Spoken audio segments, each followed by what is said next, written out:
Fran says, I'll drive you home. I was like, dude, you've been drinking. He goes, yeah, so. I get into his car, and the police are behind us, and I goes, mate, the police are there. And he goes, yeah, I know them, it's fine. They're making sure we get home okay.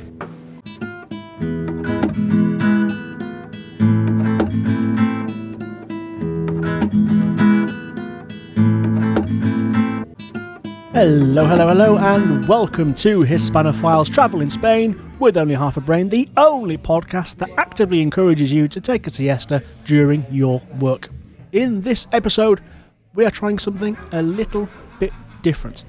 I don't have Silvana to my right, I don't have Mystique to my left, I'm all alone in the podcast booth, and I'm going to be sharing with you the insights I had on the Spanish people, their customs, their habits, their ways, everything that struck me as unusual, exotic, unfamiliar, noteworthy during my first experience living in Spain at the age of 21 when I was doing part of my Erasmus year in a small town in the south of Spain. Why are we doing this? Why am I doing this today? I could make up some elaborate excuse about trying something different, creating narratives, experimenting with new content. But the truth being, the podcast booth where we, as you are listening to this, used to record, is shutting down. It is no more. I got a message from the owner a month before he planned to do this, telling me that its days were numbered and that I should fill my boots while I still could.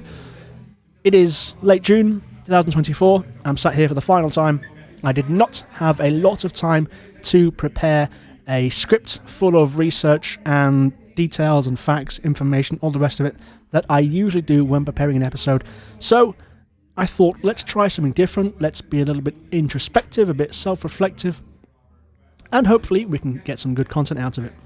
So the other two have the day off, and I'll be taking you through some of the earliest anecdotes I have of being a young, wide-eyed, keen to explore man in this beautiful country. We will, however, of course, start with the usual segments, some Spanish vocabulary, 2 new words I have recently learned. One is la hoguera, Hoguera.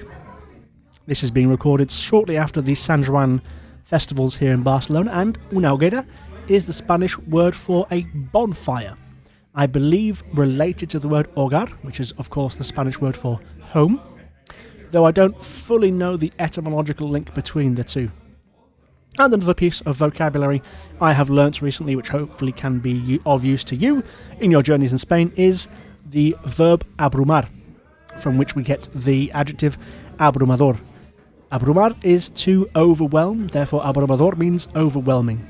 Very useful. It's cropped up in a couple of conversations I've had, a couple of things I've read recently, so I put it down into a small note in my phone to make sure I could bring it for you guys during an episode. So you could say, for example, joder, la verdad es que el trabajo ahora mismo me está abrumando mucho.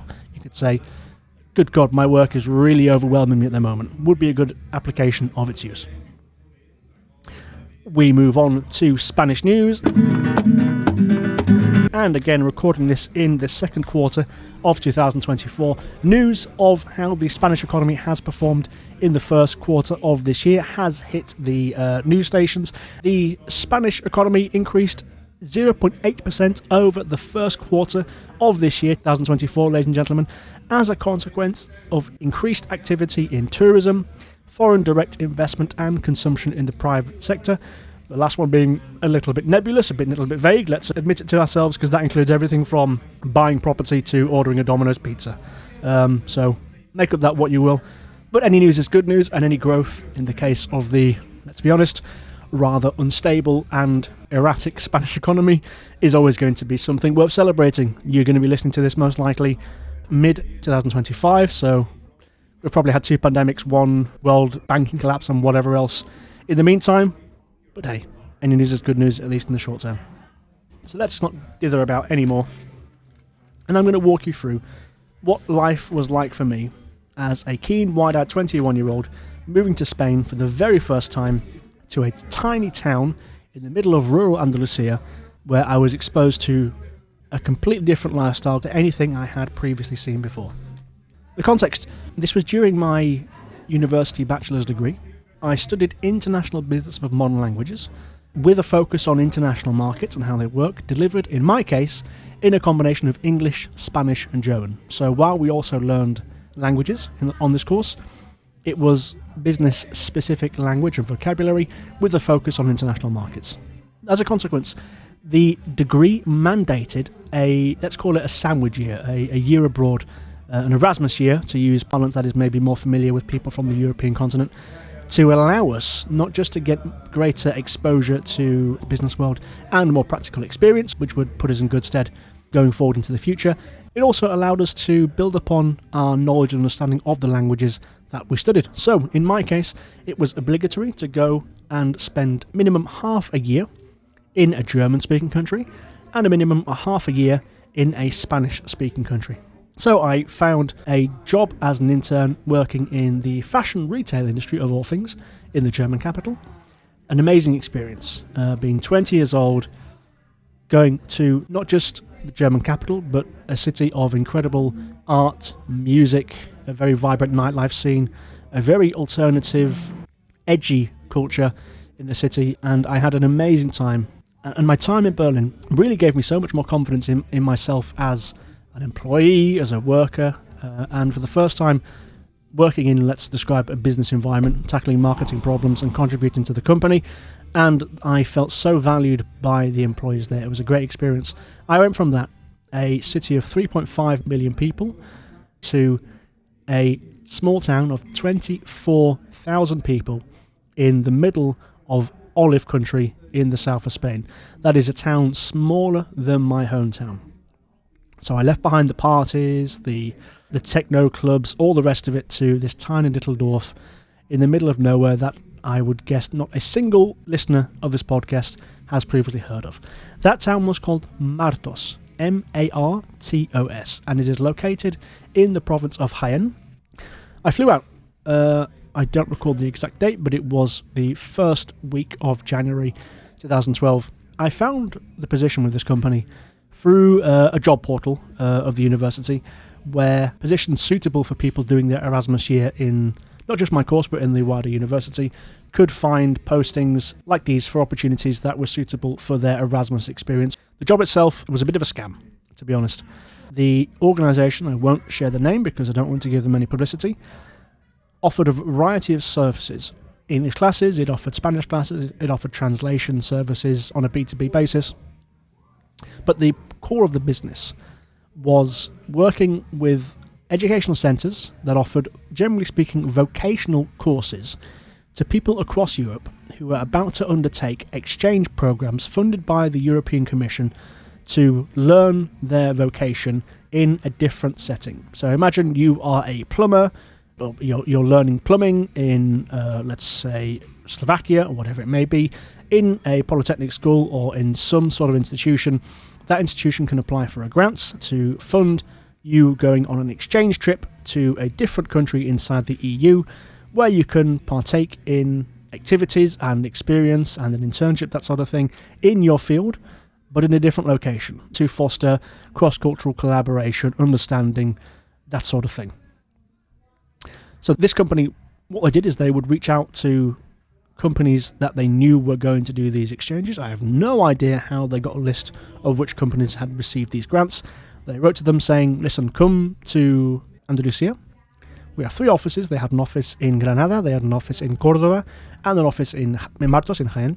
We will sort your students out with accommodation, we'll give them a place to stay, we will feed them, we will give them transport and travel, that sort of thing, that will insure them, we'll give them Spanish language classes, that will take them on cultural activities so they can see more about the Spanish culture, and we will find a suitable place for them to do their exchange program for 2 weeks, 3 weeks, 4 weeks, 6 weeks, whatever it may be. Where did I step into that? The description was a little bit woolly when I first applied for this job in the job portal of my university, but I was essentially business intern, a term that covered a wide manner of sins. But I found the job, I wrote an application, I sent my CV, and they said, yeah, we're happy to have you, these are your start dates. So I flew out one dark, wet January, I think it would have been early morning, I don't remember which airport, and flew into Malaga in the south of Spain. I don't recall too much of the flight. I must have got a bus from Malaga airport to the central bus station in Malaga, I remember waiting there for a couple hours, and I got on a bus early afternoon up and through the Spanish countryside. My second venture into mainland Spain, my first time in the south. And I remember being so keen, so excited to see so much more of the country that I knew I already loved.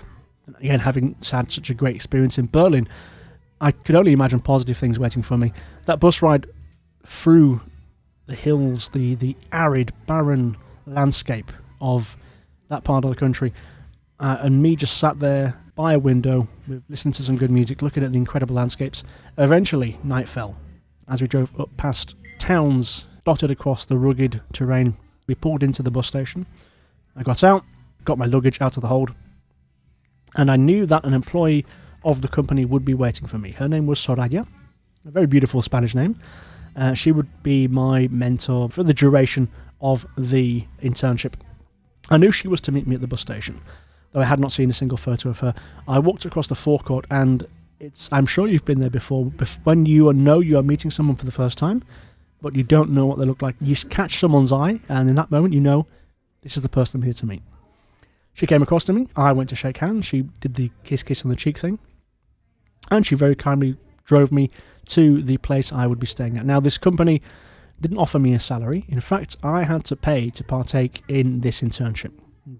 Alarm bells maybe should have rang there, but there we go. It was something in the region of €300 per month. So nothing enormous, but I was to stay in one of the houses, one of the properties that they owned in Martos. The owner of the business, a man whose work name I won't say because he was an arse, owned a couple of houses in the old town of Martos, and it was a short 5-minute walk down the road to where the office was. So Soraya put me in her car, and obviously it was a very awkward introduction. I was quite tired and not entirely sure what to expect. We drove 5 minutes, 10 minutes, whatever it may be, to the old town, and I got into this house in the old town of Martos, exactly what you would imagine from a relatively old Andalusian inland town that probably hasn't changed that much in terms of city plan since the medieval times. Houses were packed in, very little space between them, roads very narrow, very shallow, but all white walls and beautiful kind of sandy coloured tiles on top. Absolutely fantastic. We got into this house, and it was laid out over 3 floors. The ground floor, you walked in on the left hand side, there was the master bedroom immediately to the right. That's where I was to be staying. Behind that, there was a kind of long, thin computer room. Again, we're going back over 15 years now, so times have changed quite a lot. A hallway, stairways up to the first floor on the left-hand side, but as you walked through the hallway, you got to the dining room, where there were 3 long tables, where all the exchange students would come and have their breakfast, dinner and tea, or breakfast, lunch and dinner, if you prefer. Then there was a door outside to the courtyard. On the left ran the kitchen, where we had a chef. His name was Manuel, a Colombian. Fantastic guy who I miss very much, whose friendship was fantastic to me at the time.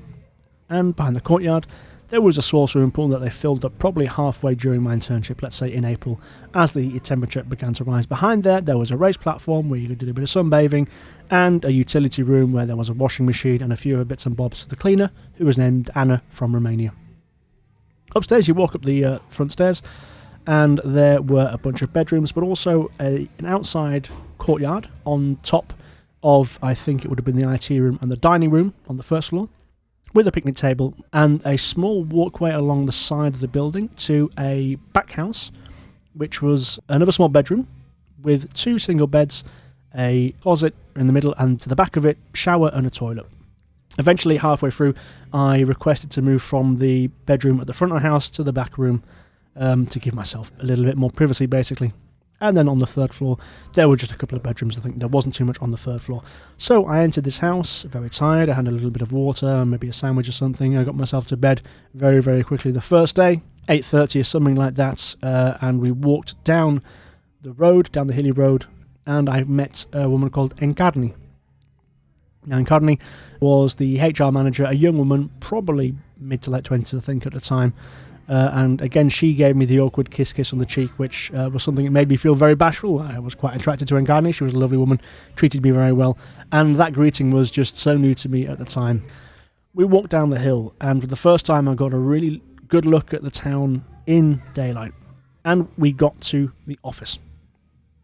Located above Mercadona, which is a supermarket chain here in Spain, the front entrance was in a very modern complex of apartments around the Plaza de la Almazara. Almazara being the Spanish word for an olive oil factory. There was indeed an olive oil factory in the town because it was one of the main industries of Martos, the other being plastic manufacture.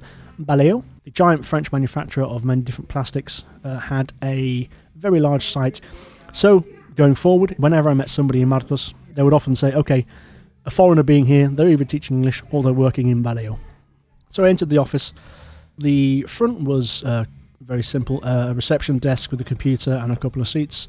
There was a long passageway going by 2 classrooms where the company would host English classes and also private tutorials. Then there would be the back office, which is where we did most of the work, a large oval table, which is where I would sit when you walk in immediately, and then dotted around were a bunch of desks with computers where all the different teams worked. The head of that office was a man called Antonio, an interesting character.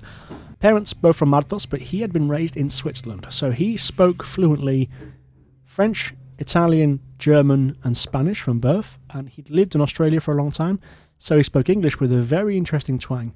Really invested in his appearance. He loved rap music. He always, missed his surfing days, all the rest of it. He was very good to me. But a good insight as to how I think Spanish managers and Spanish male managers in particular kind of fancied themselves as a bit of a big shot, and they appreciated being in the position that they're in. That was my first insight as to how they behave. There was, of course, Soraya, who was, let's say, the number 2 in the company, early 40s, a mother of 2, I believe. There was Anna, who was 23 at the time, who sort of became my best friend in the company, from Cordoba originally. I don't know how she ended up in Martos, but it was her first job. She had trained to become an English teacher, and that's how she got a job in the company. Carmen, a couple of years older, originally from Gijón, in the north of Spain. Her most distinguishing feature, I guess, would be her long dreadlocks, which give an indication into her artisan, hippie, whatever word you want to apply, nature. A beautiful heart. Really helped me, but I think she never quite fit in the local Andalusian culture. Again, I have no idea how she found herself in Martos. There was Fran, who never really spoke to me in English whatsoever. He was a local, fantastic football player. I would have put him mid-20s as well. A little bit shy, but a very cunning sense of humour. Then we had Manuel, like I told you about, the Colombian, who was the chef, who would appear in the big house at mealtimes. Anna was the Romanian cleaner, and she helped us out quite a lot in the office as well. Encarni, I already mentioned, and Jose was the driver. Somebody who, any logistics, anything needed to move around. Also, when it came to the trips to different cities that the study groups took part in, he would be the person driving us. The biggest heart I've ever seen, but such an impenetrable accent. Again, the middle of Andalusia, that was the first thing which was difficult, living in that area. The impenetrable local Andalusian dialect, which I eventually picked up a little bit, but it did take me some time. Jose was a challenge to understand, but a pleasure to speak to. Let's put it that way. So my first day, after signing a couple of things, dropping my bag down, Anna, the 23-year-old, the person who became my best friend there, took me for a walk around Martos, speaking to me in Spanish, which I really appreciated. We walked along everything she felt I had to see. First went to Fuente Nueva, a small roundabout, just next to our office. We walked up an incredibly steep hill to the Plaza de la Constitución. This was where Martos's town hall was located. It was also where a couple of the more distinguished churches were, so quite a trick to get up there, but really, really beautiful. That was the place I enjoyed going to most. Also entering the churches that were there and looking at the relics and talking about some of the folklore, some of the mythical stories of this archbishop, that vicar in the 1200s, 1300s, whatever it may be. Really, really beautiful and great memories. From there we went down Avenida Europa, which is the main thoroughfare, main street through the town. And the final place worth mentioning here is the street where all the bars were, on the southwestern side of the town, next to what is called La Lonja. Basically a raised, paved area, inaccessible to cars. It was pedestrian only. It located inside the large municipal park of the town. We'll come back to why La Lonja was special to me in a second. Toward the back of it were a couple of hotels and the bull ring of the town. Never did see a bullfight inside Martos, though I believe a couple were advertised and took place while I was there. To the south of the town, this is where the Polígono was located, the industrial barrio, the industrial quarter, where all the factories and whatever were garages, and of course where Valeo had their plants.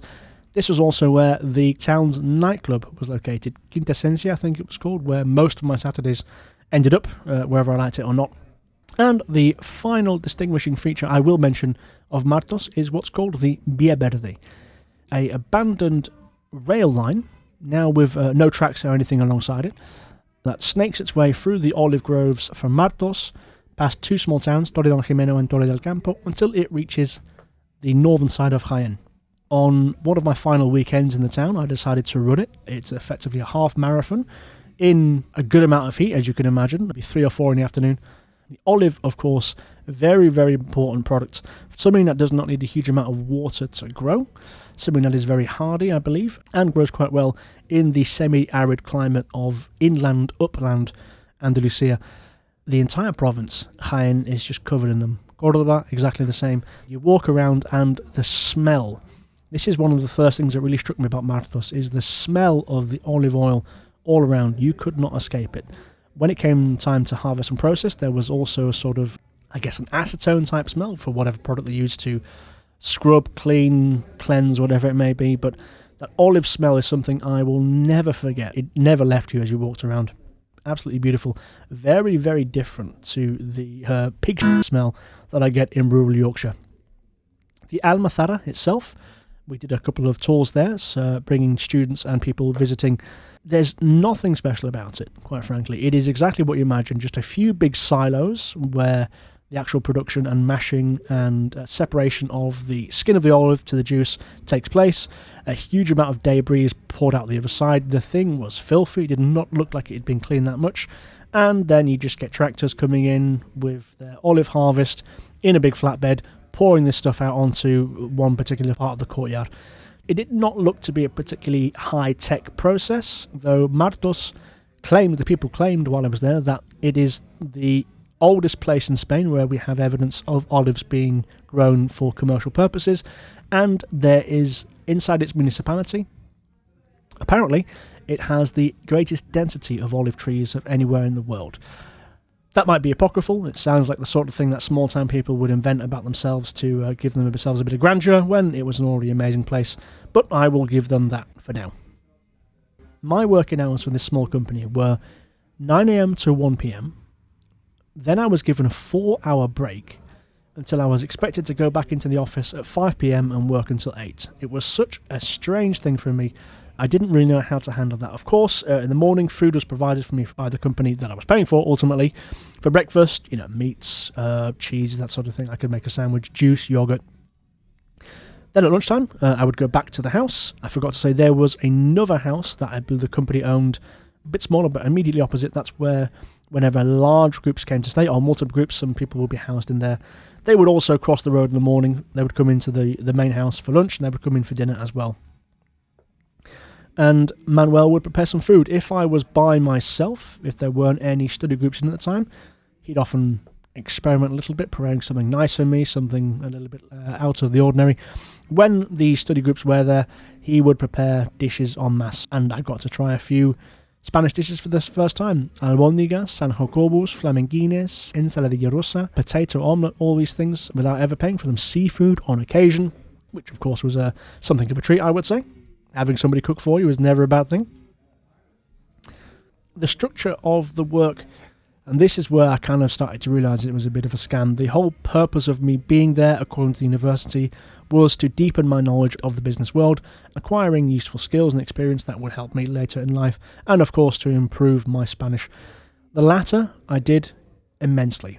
Compared to my fellow students at university who did their Erasmus, their internship in places like Barcelona, Mexico City, Madrid, they of course spent their time with a far greater number of foreigners and a greater amount of local people there who also wanted to practice their English in Martos. Apart from Hannah, somebody who started studying with me at the same time, I think I only met one other English person in 5 months. His name was Gary. He was a Scouser. He was from Liverpool, and I would normally see him in London Cafe, where together we would drunkenly sing songs from two of the greatest bands from Hull that he was a fan of, the House Martins and the Beautiful South. But apart from that, I was exposed to very little English, and therefore my Spanish improved enormously, which was fantastic. So that was the main benefit of doing this internship. But with regards to acquiring greater business acumen, greater experience of marketing, of organisation, of economics, whatever it may be, it was poor.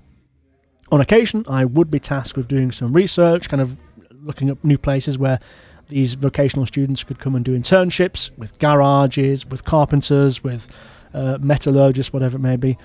But on other days, my tasks would be, okay, take these boys to the sports centre and play football with them for 3 hours, which is not exactly providing me with many useful tools for a business degree. But I didn't protest. I didn't write to the university saying, this isn't appropriate, I need to change here. I really saw my time there as an investment, certainly in my Spanish, but also the opportunity to live in a small town that I never would have otherwise, let's say, even noticed on the map, let alone visit. That was something I would say quite extraordinary, and the ability to see small town life in a completely different country and get an accurate understanding of what Andalusian culture and life was like, that was of huge value to me. So that's why I stayed in it.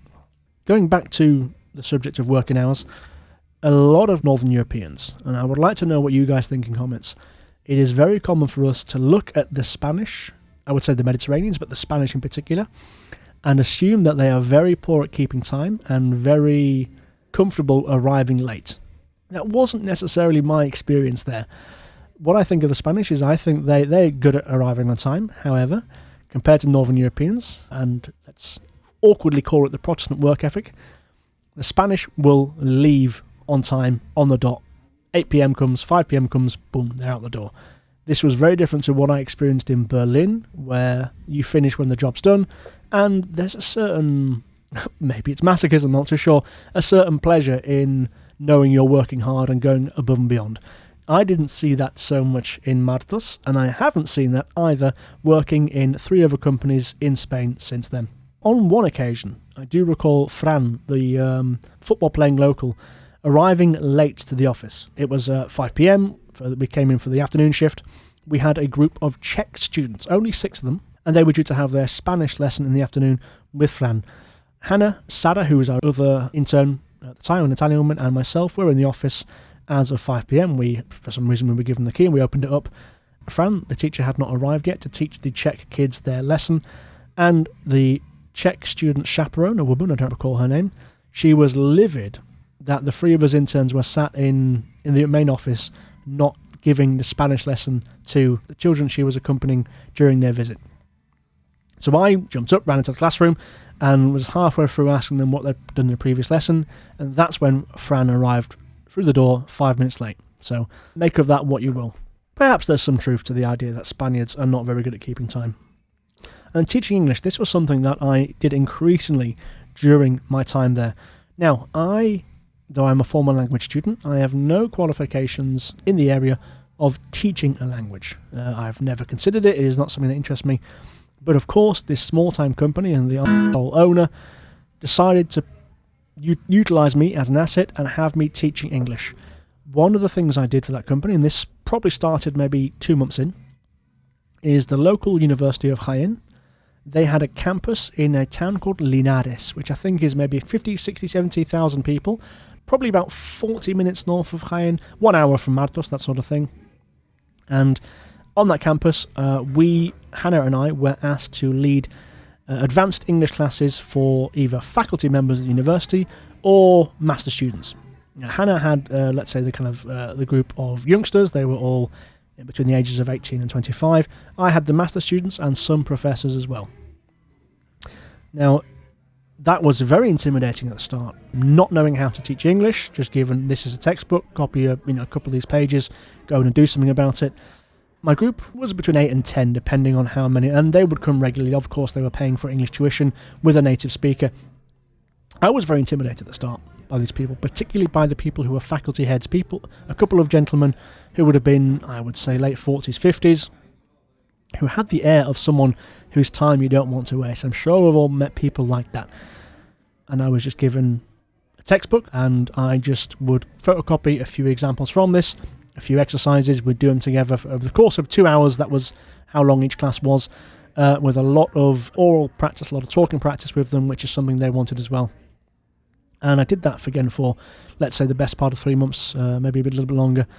And my diligence and my desire to keep working at that, rather than just treat it as a bit of a DOS, let's say, really paid off. And a couple of them wrote to me on my university email address with thank you messages. I have printed them off, and I have, this is a little bit of a confession, I have a big sort of album. Anybody who's ever written me a message or done something nice or sent me a card for whatever purpose, I keep them in there. I've got a few of their letters in there. Small things, but they do mean something to me because they express gratitude, not just for my diligence, but also my enthusiasm and my desire to help them learn and see them progress their English.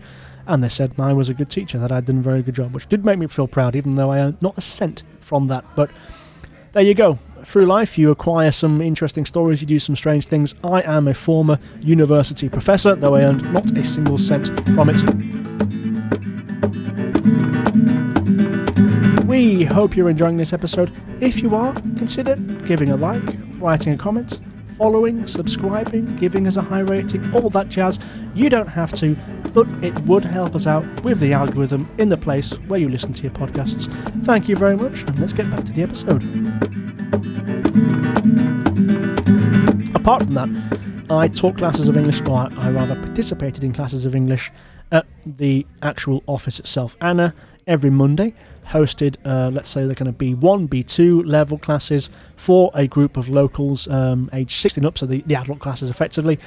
Those would tend to have, let's say, 10 to 15 people participating, and they were locals from Martos, really of all age ranges. There were 3 girls who would come in every week. They were age 16, but then there were a few guys who were kind of parents and whatever. Again, I was there as a useful asset, a useful resource for these people to listen to a native English accent. That was really enjoyable, working with those guys. What wasn't so enjoyable, and I cannot believe to this day that this company asked me to do this, was when I was supposed to give English classes to the group of children there. Now, we're talking 6 to 10 years old, one of the classes. On occasion, when Anna couldn't do it for whatever reason, I was the sole teacher. It astonishes me to this day that this company, without any due diligence, without any background check, without any sort of qualification to make sure I was suitable for doing such an activity, let's put it that way, you know what I'm talking about, they just stuck me in that class and asked me to take care of other people's children for 1 hour. Now, some of you listening, I'm guessing, either have young children or are teachers. You know how difficult that is, how draining that is, how extraordinary these little monsters can be at times. My lord, it was difficult. I got through it each and every time by playing games with English vocabulary on occasion. But what a panic, you know. Here is someone else's children, you go take care of them for an hour. Goodness gracious me. Hopefully it wouldn't happen nowadays, but you never know. Doesn't bode well thinking about, does it? But the other way in which I would teach English was private tuition. Now, on 3 occasions, an individual, somebody in Martos, would approach the company saying, I want private tuition, one-on-one, with somebody in the company if possible. The third person was Francisco. He was a friend of Fran's, a great guy.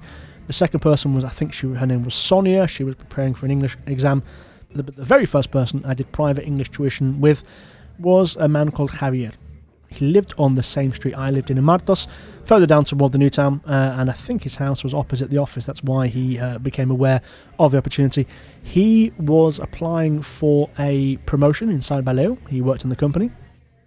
And I think his chances depended on him having a certain qualification in English that proved he could speak to at a C1 level, whatever it may be. So he was going to take an exam to get that qualification, and he wanted private tuition intensively for as much time as possible during that time. So he would come into the office, I would go sit with him for 1-2 hours. I think we sat in the front classroom, and we would talk about anything. Find a subject. What did you dream about last night? Where was the last place you went on holiday? What's your favourite film? Absolutely anything, and just explore, always asking questions, always asking him to explain himself. An introvert, a very deep thinker, and a trained engineer. And whenever he wanted to explain something, he would pull out a notebook, a cuaderno, as you would call in Spanish, a pencil, and he would do a little diagram, a rough diagram of what he was trying to explain. And I realised, okay, this must be how an engineers think. This is how they process information. This is how they share information. This is that mindset. And eventually he would ask me to come on Saturdays to his house. His family would go to wherever Spanish families go on a Saturday. I would come, and this was kind of my first experience of how the Spanish live domestically, what their homes looked like. It was dark, it was very elegant, it was well furnished. He had a flat, not a house. Again, something that differs a lot, I think, to most people in the UK, certainly. The Spanish here are more likely to buy a flat in a larger building than the building itself. He had what's called a brasero. A brasero is I guess it's a large metal, maybe copper ring that you would heat by either gas or electricity that you put under the table. You put a large cloth over the top of it. It won't catch fire. There's some sort of protection against that. And during the very cold winter months, this is how you can keep yourself warm without an internal heating system, which the Spanish generally don't have. The same with AC because of cost. This was the biggest shock I had first of all in Martos living there. I went in January, I was there until early June, and of course, me being the stupid Brit who had only ever been to Spain on vacation, to the islands and then once to Barcelona, I thought, I'm living in the south of Spain, it's going to be boiling hot all the time, I don't need to invest in warm clothing. I had a couple pairs of jeans, obviously a couple thick socks. I think I brought a thin jumper and a hoodie. I brought no other warm clothing. In inland Spain, you are at an incredible altitude. I think Madrid is the highest capital city in Europe in terms of altitude, and Martos, just a small town in the hills, it was bitterly cold for the first 6 weeks there. I had not prepared for it. But me being the stubborn, frugal Yorkshireman that I am, I said to myself, there's no point me buying a coat, number one, because I'm a poor student, woe is me, I can't afford it. Number two, it's going to be hot at some point, so I will just suffer in the short term and get it done with. But in Javier's house, he would put the brasero on, he would give me the blanket, keep me warm. He would carve some lovely pieces of jamon serrano off the big lead, the big pata that he would have in his living room. Again, something that I thought was very unusual and not expected to see inside Spanish people's homes. But there we were. And we'd have classes, again, talking about anything that came to mind, anything that he wanted to discuss, any particular areas of vocab or grammatical rules he wanted to revise. And then one day, while doing this, he said, James, I want to thank you for this. I'm going to invite you to come now to meet my family. So we got into the car and we drove to the street next to La Lonja. Again, the street I told you, where all of the restaurants, the bars, the taverns, the watering holes of Martos are located. Some of my favourites, Ochenta was a sort of, as the name suggests, a retro pop bar type thing. There was Bauhaus, which was a very dark, alternative sort of space with a gorgeous barmaid. My God, my brain has locked her into my memory. And a pool table, dark walls, dark carpet. There was Gambrinos, which was a sort of tavern, very light inside. I think there was a brewery as well in there. Mesón Los Argos, which was my favourite place to eat. A tavern, the sort of thing you imagine in Spain.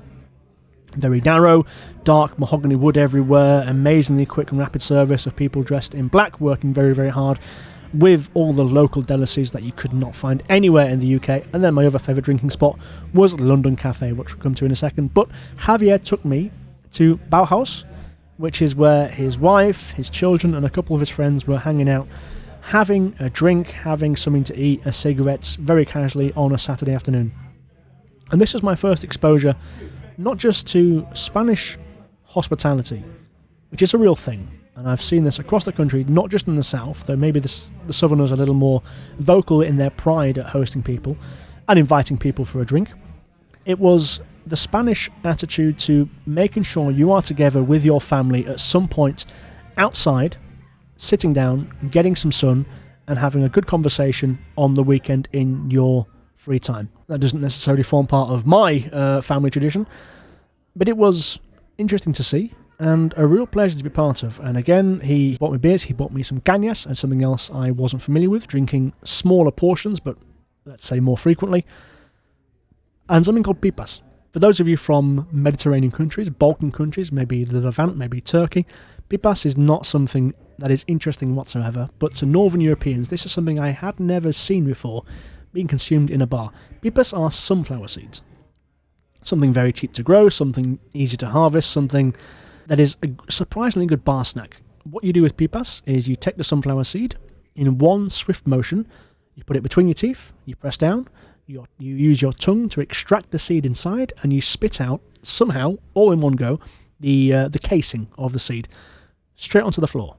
And Bauhaus in particular, with its dark carpet, these striped sunflower seeds would litter the place. And it was such a strange thing as a young man to see people not only doing this, but the bar staff encouraging it and in no way being put off by this activity.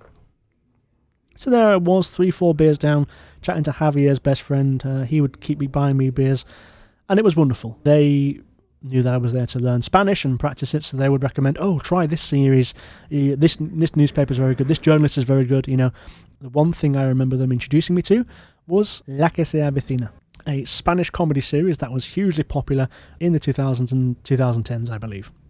I watched a few episodes. My understanding was not great, but these are the small things you have to take advantage of and commit yourself to trying when you're living in a different country for the first time and trying to improve your knowledge of the local language. So I started to familiarise myself more with the town, with the working structure. And then we had the first group come. Now, these were, I think, around 18 young men. I believe they were learning carpentry, I think it was, I'm not sure, all from France. Ages from 16 to 18, though one was 21. And they came with 2 adults there to chaperone. One was called Laurent. He was maybe 28, I think.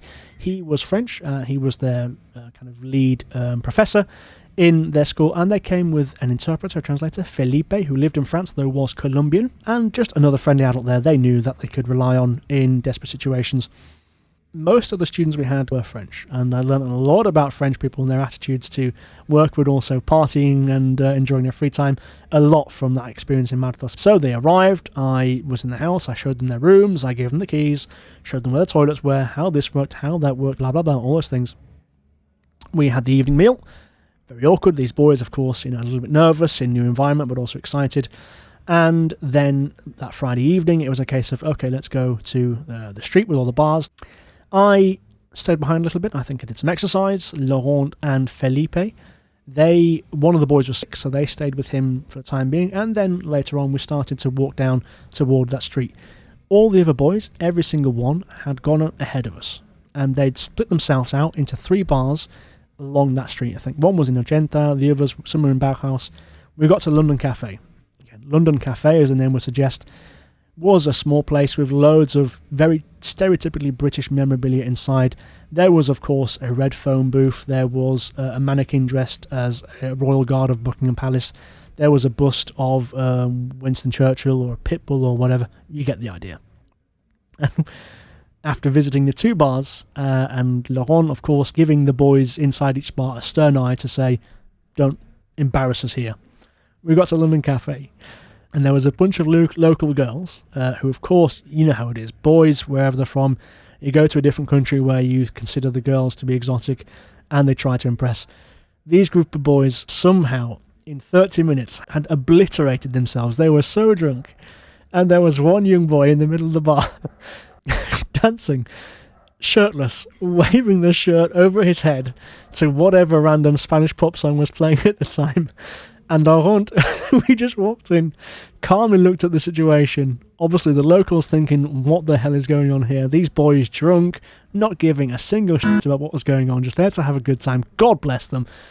And Laurent walked across, tapped Gregory on the shoulder, who turned around, saw his teacher looking at him with a completely blank look on his face.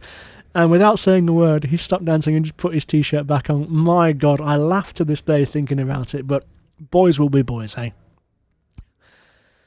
London Cafe was probably my most frequented of the bars in that street. I don't know why. It wasn't because I'm British, it's just because I think I quite enjoyed going there, and the staff were very friendly to me. I really did become very well known to the staff in all the bars in that place, and they were good to me. Small town people, maybe recognising one of their own, I don't know. But I was exposed to a Spanish custom which goes by a very specific name. And this is the point where I'll discuss La Lonja, the paved walkway inside the municipal park. This is where the local young kids did botellón. Now, botellón, when translated literally into English, means big bottle. It's a way in which the youth in Spain, who don't necessarily have a huge amount of disposable income, will buy the drinks they need to have a party from a supermarket or a convenience store, whatever.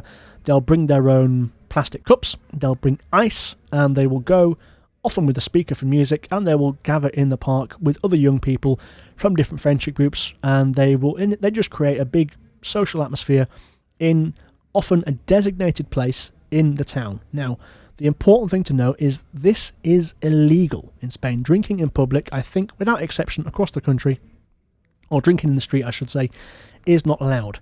However, going back, let's say 10 years, the Spanish authorities, the police, the politicians would deliberately turn a blind eye to botellón if it happened in a designated place in each town. So each different town in Spain has its own park, its own square, its area that is public, where there are some benches, and this is where the youth do botellón, and as long as there is no violence, as long as there is no drugs, as long as there is no destruction to property, the Spanish police turn a blind eye.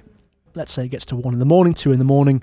If you aren't tired, or if you haven't found a significantly beautiful person to go home with yet, a lot of the people will go to the local club. And like I said, the one in Martos was called Quintesencia, and this is where most of my Saturdays would end up. A completely bog standard, big, large room with one DJ, one bar, toilets at the back, a cloakroom at the front, maybe €5 to enter, whatever it may be. Always the same music, always the same faces, but hey, good enough for me, good enough for you, and I absolutely loved it. I went there every single time. Even better than that, the club they offered a shuttle service, so they had a little mini cab, a little minivan, to drive anybody leaving the club wherever they wanted to go in Martos. How amazing is that? How good is that as a service? So you don't have to walk home as the sun's coming up through the Polígono, through the industrial estate. That's what they would do, and it was a good experience, albeit maybe something I've grown out of nowadays in my 30s. January became February, became March. I got increasingly familiar with the routine, with the people, with the locals. During the mornings, generally speaking, I'd be working for the company, working on documents, research, finding new places for the students that we had coming up to work, writing to new institutions across Europe who could maybe come next year to us. Monday afternoon, I'd be doing the English classes with the adult group.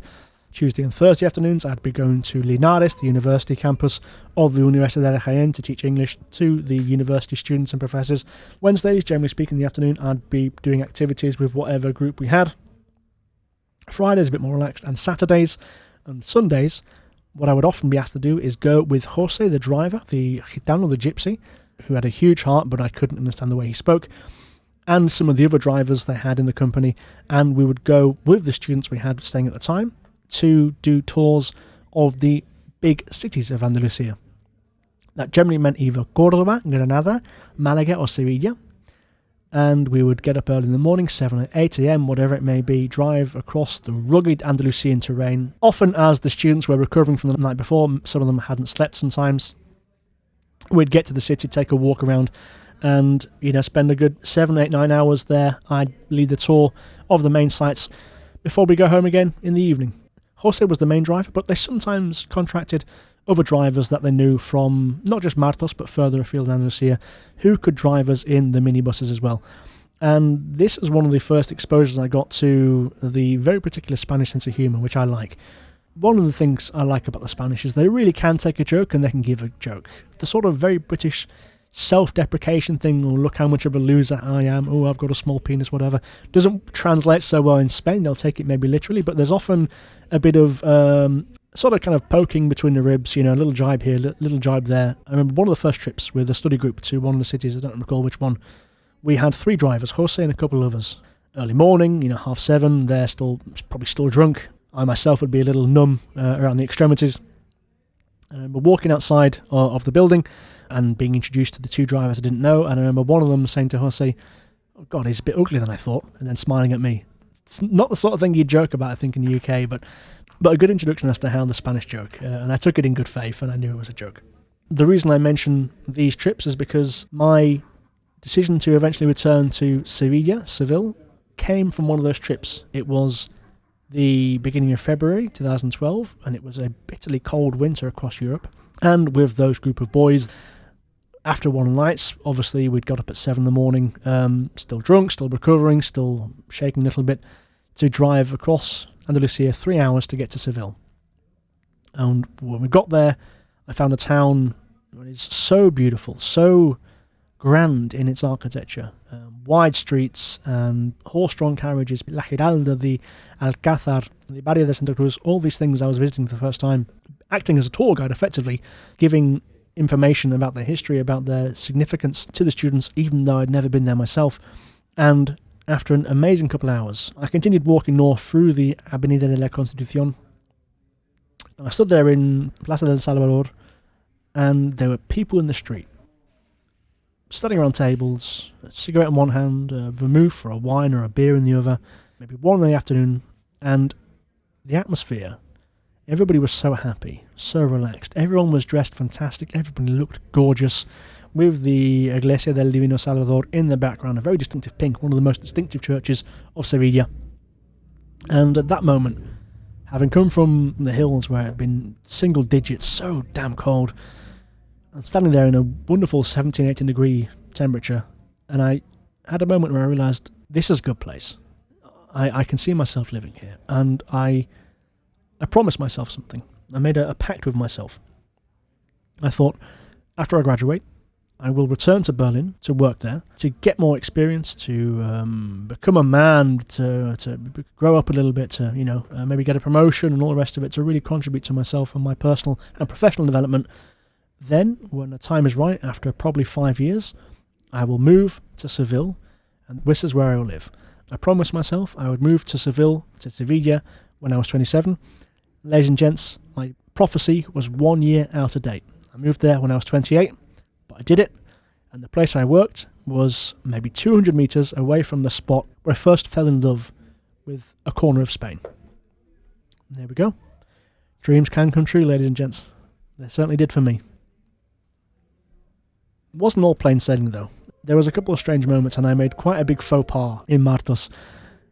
During my time studying, I had purchased for myself a belt that had as its buckle the Spanish flag on it. I then moved to Spain, and I learned a lot about how different cultures perceive patriotic symbols, such as the national flag. I wore this to the office, and Antonio, the manager, looked at me and thought, my God, dude, you have to take that off. He wasn't angry. He completely understood that I was ignorant to how the Spanish have huge reservations about displaying the Spanish flag inside their country. Again, looking back, this was a moment of pure innocent ignorance. I did not think of me being from a small town guy and never having met anybody who, for example, would take offence at having the British flag, the Union Jack, for whatever reason. I hadn't considered it from a different perspective, but this was a very, very quick and the best way in which I could learn this lesson rather than wearing it in public, maybe getting punched by somebody who took offence to it. Later in La Lonja, while doing a botellón with my group of friends, who I'll talk about in a second, and one of them pointed to a guy they saw in the kind of social group next to them, and they said that he had the Spanish flag on the collar of his polo shirt, and they said, oh, he's a right-winger. So that is kind of how it comes off, displaying the Spanish flag publicly outside of national sports events like the Euros or the World Cup or whatever it may be, or at the Spanish Grand Prix. So it's something I learnt very, very quickly.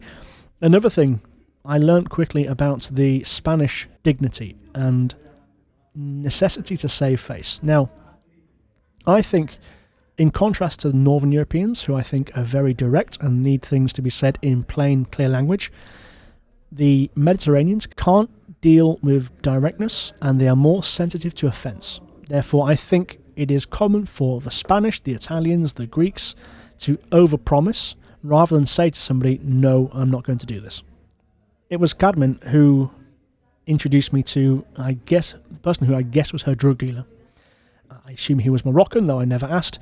Post-work one evening, I went with her to a small bar in Fuentenueva, and she introduced me to him. And one day, it would have been a weekend, before I went out that evening, I met him in the street. He goes, oh, come back with me and we'll, I'll cook you some food and have a drink. It was my policy, my personal policy, to say yes to every single opportunity that was given to me during my Erasmus year. So I thought, okay, yeah, I'll go with you.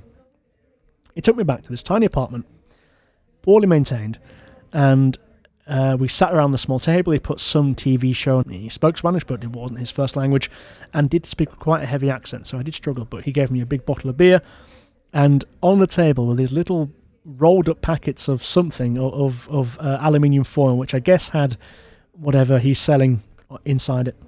Why do I mention this? Because a few weeks later, I was walking down the same street to the office, and I met him. I was walking with him, and a gentleman drove past us, stopped his car, yelled, came out and assaulted Abdi in front of me. Now, I don't know what their beef was. He punched him various times in the face. The two had a small scuffle. I tried to intervene, but Abdi again eventually walked away with a bleeding nose. That's one of the only times I think I have ever seen a Spaniard publicly drop that level of dignity, and it was not pretty. So why do I say this? I think it is a brave man or fool who humiliates a Spaniard publicly. It is important here not to offend somebody. It is important to save face, and the consequence if you do it wrong, and I don't know what happened between these two gentlemen, is not something you probably want to witness.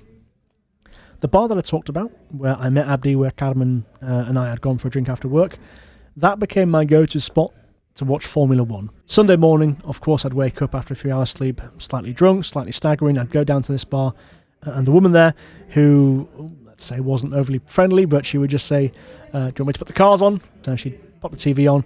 Her son eventually would come down and join us. He would sit on one of the tables next to me. They called him Harry Potter because he had dark hair, he was slightly pale of skin, and he wore glasses. So again, that's the Spanish digging each other, that very subtle banter, which really makes them fun people to spend time with once you're part of their culture. And then I would sit there for a couple of hours, and this is where I first learned about the tapas culture. If you're not familiar with it, which you probably are if you follow this podcast, a tapa is a small side of something edible that is served with a drink. Now, in many Spanish provinces, whenever you order something to drink, they will give you a tapa, a small plate of something to eat alongside with it. So I'd go to this bar, I'd watch Lewis Hamilton, Fernando Alonso, Jenson Button, whoever it was, racing, and of course I'd order myself a beer at 8 o'clock in the morning, like any self-respecting Brit does, and she would give me a little plate of grilled peppers, a bit of Spanish omelette, whatever it may be. It was beautiful, it was cheap, it was a small but significant Spanish experience that I enjoyed doing while I was there for Erasmus. The bigger things, of course, were the festivals, and I was lucky enough to partake in two while I was there. The first one was, of course, Semana Santa, the Spanish version of Easter, which is celebrated most vigorously in the south, in Andalusia, and this is famous across the world because how striking the images are. People dress in long robes with pointed hats, they cover their face, they cover most of the body, and hold candles as they're going down. Of course, this dress has been appropriated by a rather unsavoury organisation in the United States of America, but each of these nazareños, as they're called, will work together in a community, in groups, and they will wear different colours. So you see some that are in blue, some that are in black, some in purple, some in green, and they will follow a cofradía, the procession of the float, that will have some extremely elaborate decoration of either Christ or the Virgin Mary. Each of these organisations will prepare these floats over the course of the year, and it takes a lot of work for these men to pull these things around through the course of the day in often incredible heat. But it was a wonderful experience and something that, albeit a little bit unnerving, let's say, for an American exchange student to see for the first time, again, something that, had I gone to do my Erasmus in Madrid, I would have never had the privilege, the fortune, to open up my bedroom window one day and see these things parade past. What a beautiful experience that was. The other festival I took part in, I think, was called La Romería. Now, this was my favourite of the two. It was, I think, a celebration of harvest or something to do with the agricultural industry in the local region. Because all the local farmers would take their tractors, and they would pull a little wagon behind it, and they would decorate them in the traditional flamenco garb. So you're talking primary colours, bright colours with white or red or black polka dot spots all over them. They would pull these little casetas, these little moving wagons, caravans from behind them, with music, serving drinks, serving food on the back, and also the participants would wear their flamenco costumes, and it was so beautiful. This thing starts at 11 in the morning and goes all the way through to the early hours of the following morning. These processions do a route through the town before going up to the Peña de Martos, which is the mountain that overlooks the town and the surrounding area. I climbed up several times. I used to enjoy going for a nice walk there while hungover, and there was a little car park at the back, and that's where at the end of the procession all the tractors went there and the party went on all night long. People serving, people bringing grills, barbecues, tables, coolers, you name it, music, and having a big celebration there. And I was lucky enough to take part. It was absolutely fantastic. Some of the people that I had met during there were a consequence of one of the groups that we had visiting. Now, this was a group of 21 people, all French. 2 were men, the other 19 were women, aged 18 to 20. These ladies and 2 men partied so hard, and as the French always seemed to do whenever they would come to visit, and I absolutely fell in love with them, and they made fun of me, they took the piss out of me, they made jokes about me in a way that was so endearing and so beautiful when I was 21 years old, and you can hear them smiling right now. I absolutely loved working with them, and of course there was a little bit of flirting as well. Completely innocent, I should say. One day we went down to Ochenta, I think, and a couple of young boys, maybe 25, 26, noticed them and started interacting, and these became, from that evening, my friendship group. There was David Villa, who I convinced my mother was the actual David Villa football player. There was Maximilian, one of the more introverted ones, but very handsome, very well dressed. Javier, who I still talk to this day, who I visited a couple of times in Malaga, a really good-looking guy, very in great shape.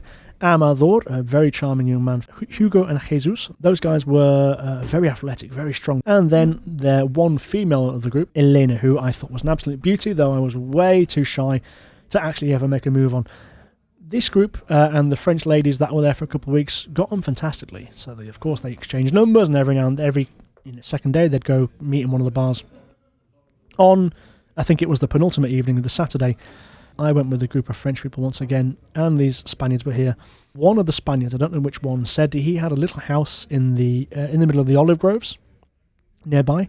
We got into a couple of cars, we drove there, and we put on some loud music, got some drinks, not bothering anybody, in the middle of the campo, in the middle of the countryside, and we had a little party. And of course, one of the boys eventually pulled out a bottle, put it on the floor, and we played Spin the Bottle.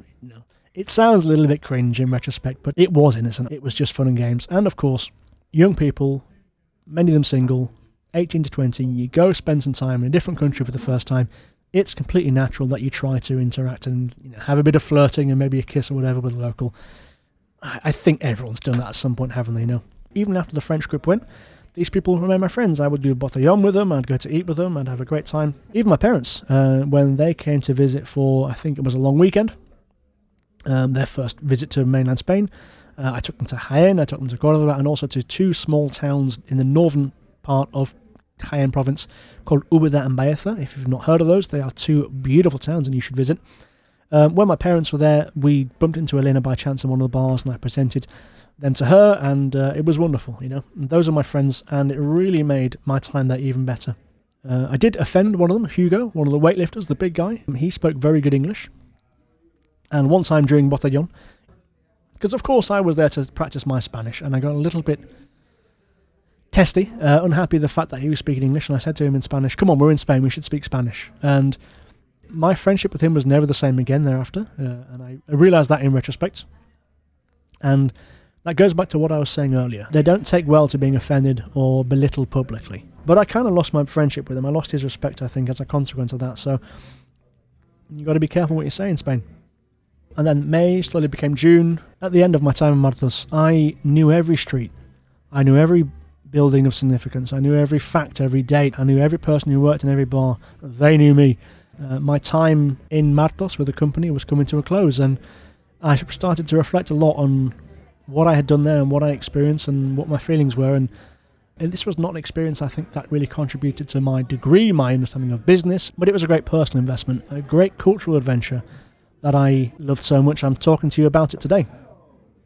And I really felt myself growing a huge affection for what I perceived to be the Andalusian identity. And I think the locals, again, a little bit self-deprecating about their small town, but still loving it for what it was, appreciated a foreigner coming and so readily taking to their ways and joining in their festivals, their parties, La Romería, Semana Santa, whatever it may be.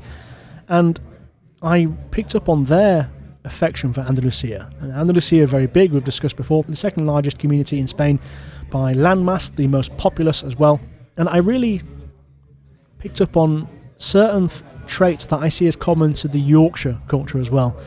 Namely, a certain bravado, a cockiness, a swagger, a ability to revel in being the biggest, most populous region, where you party hard, you drink hard, you have no regrets, you proudly look at the capital city and the bigger cities, pull your balls out and you say, what we've got is better and you know it.